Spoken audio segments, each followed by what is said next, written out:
नेकी का सल्ला। एक कदीम शहर में एक ताजिर रहता था जिसका नाम यूसुफ था। यूसुफ बहुत ईमानदार और नेक दिल शख्स था और हमेशा अल्लाह की राह में लोगों की मदद करता था। लेकिन उसकी नेकियों के बावजूद एक दिन उसका कारोबार बुरी तरह तबाह हो गया। उसके पास न खाने के लिए कुछ बचा और न अपने कर्ज अदा करने के लिए। एक दिन यूसुफ जंगल से गुजर रहा था कि उसने रास्ते में एक जख्मी कौवा देखा। कौवे का एक पर टूट चुका था और वो उड़ने के काबिल नहीं था। यूसुफ ने कौवा उठाया, अपने घर लाया और उसका इलाज किया। कई दिनों तक यूसुफ ने उसका ख्याल रखा और उसे खाने के लिए दाने डालता रहा। कुछ दिन बाद कौवा ठीक हो गया और उड़कर चला गया।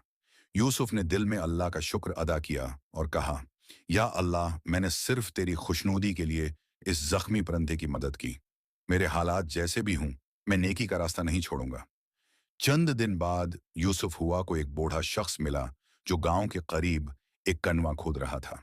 इस बूढ़े ने यूसुफ को देखकर कहा, बेटे, क्या तुम मेरा कुछ सामान शहर तक ले जा सकते हो? मैं अकेला हूं और यह काम मेरे बस का नहीं।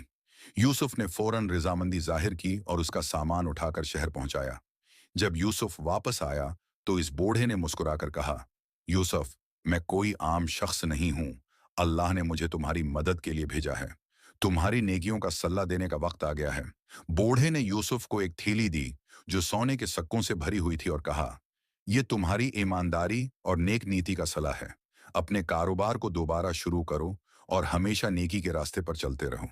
यूसुफ ने आंसू भरी आंखों से अल्लाह का शुक्र अदा किया और समझा कि अल्लाह कभी किसी की नेकी जाया नहीं करता। सबक। अल्लाह की राह में की गई नेकी कभी जाया नहीं जाती और उसका सलाह हमेशा बेहतरीन तरीके से मिलता है। अगर आपको ये इस्लामी वीडियो पसंद आई तो चैनल को सब्सक्राइब करें और वीडियो को लाइक